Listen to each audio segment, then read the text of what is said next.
Hi friends, Mangudi சமையல் அன்னைக்கு பூரண கொழுக்கட்டை பண்ண போகிறேன். இப்போ கடலைப்பருப்பை வச்சு வச்சுருக்கிறேன், தேங்காய் வெல்லம் எடுத்து வச்சுருக்கோம். இப்போ எப்படி செய்கிறதுன்றதை பார்ப்போம். நான் பச்சரிசி மாவு அதை இப்போ நான் வேக வைக்கிறேன். நல்லா வெந்திருக்கணும். இப்போ இந்த பச்சரிசி மாவை நான் எப்படி தயார் பண்ணேன்னா, நீங்கள் மாவளுக்கு போடுவீங்கல்ல, அப்போ நீங்கள் எப்படி நல்லா லேசாக ஊற வச்சு மிக்சியில் அரைச்சி வச்சுருப்பீங்கல்ல, அந்த மாவு தான் இது. எப்படின்னா 10 நிமிஷம் ஊற வைக்கணும். மிக்சியில் மாவளுக்கு மாவு அரைக்கிற மாதிரி அரைச்சி சலித்து எடுத்து வச்சுருக்கணும். அந்த மாவை அவிக்கணும். அது மாதிரி அவிச்ச மாவு தான் இது. நல்லா கையில் ஒட்டாத அளவுக்கு வச்சு எடுத்து வச்சுக்கோங்க. இப்போ அதை பிசைகிறதுக்கு லேசாக நம்ம தண்ணி சூடு பண்ணுறோம்.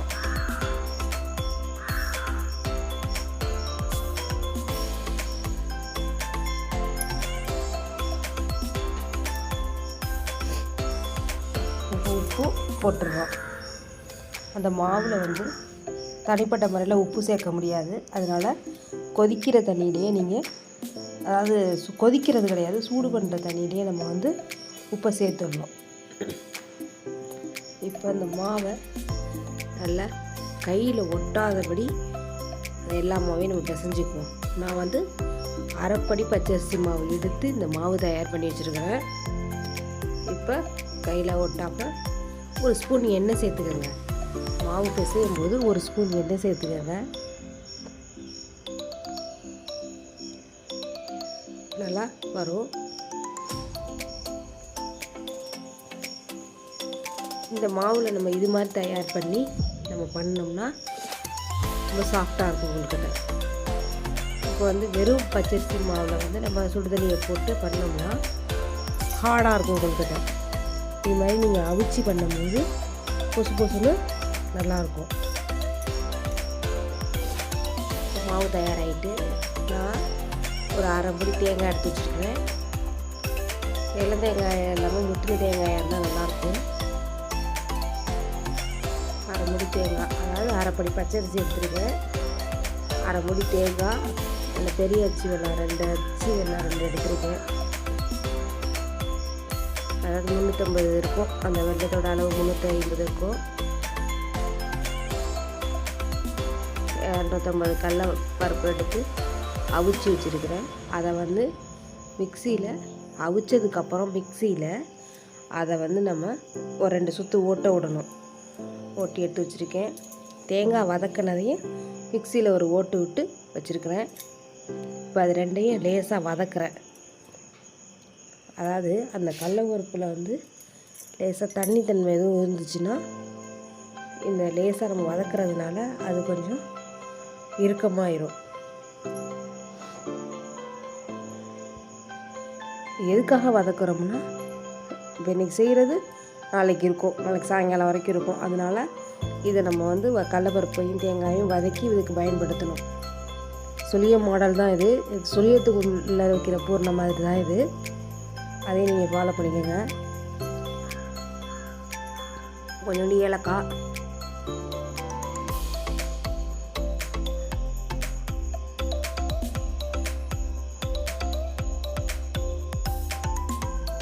உங்களுக்கு எவ்வளோ ஸ்வீட் தேவையோ, அதாவது இனிப்பு தேவையோ நீங்கள் போட்டுக்கோங்க. வெல்லம் உங்களுக்கு கூடுதலாக தேவைப்பட்டாலும் போட்டுக்கோங்க. இதுக்கு இவ்வளவு தான் வெல்லம். 2 அச்சு போதும். இப்போ நம்ம வெல்லத்தை லேசாக பாக மாற்ற போகிறோம். அதுக்கு நீங்கள் 1/4 டம்ளர் தண்ணி ஊற்றினா போதும். தெளித்து விட்டுக்கோங்க.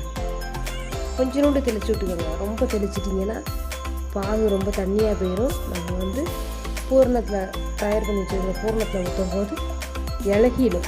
கொழுக்கட்டை உள்ளுக்கு பூரணம் உள்ளுக்குள்ளே வைக்கும்போது கீழே வந்துடும், உள்ளே இருக்காது.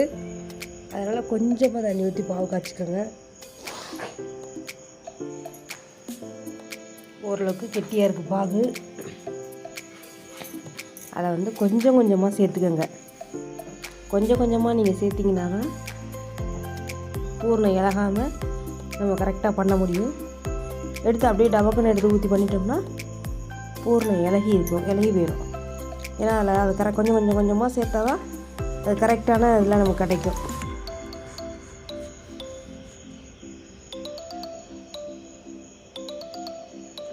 அப்புறம் வாழை இலை இருந்தால் எடுத்துக்கோங்க. புதுசாக தயார் பண்ணுறவங்களுக்கு வந்து பிளாஸ்டிக் பேப்பர் தான் நல்லது. நல்ல பிளாஸ்டிக் பேப்பர் எடுத்துக்கோங்க, தரமான பிளாஸ்டிக் பேப்பர் எடுத்துக்கோங்க.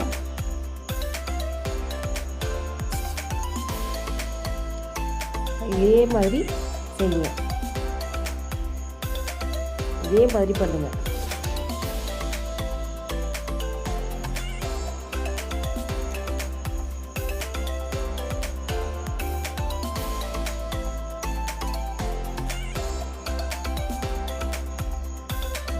நல்ல வாய்ப்பகுதி எல்லாம் அமைச்சுட்ருங்க. லேசாக விரியும், நல்லா அமுக்கி விட்டுட்டிங்கன்னா நல்லாயிருக்கும். இதே மாதிரி செய்யுங்க.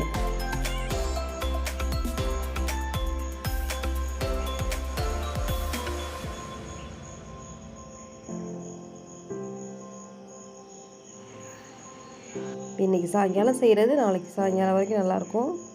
விநாயகர் சதுர்த்தி வரப்போகுது. நீங்கள் செஞ்சு விநாயகருக்கு படைங்க. இந்த வீடியோ உங்களுக்கு பிடிச்சிருந்துச்சுன்னா லைக் பண்ணுங்கள், கமெண்ட் பண்ணுங்கள், ஷேர் பண்ணுங்கள், மறக்காமல் சப்ஸ்கிரைப் பண்ணுங்கள். உங்களுடைய கருத்தை எனக்கு தெரியப்படுத்துங்க. நல்லா இருந்துச்சு அப்படின்னு.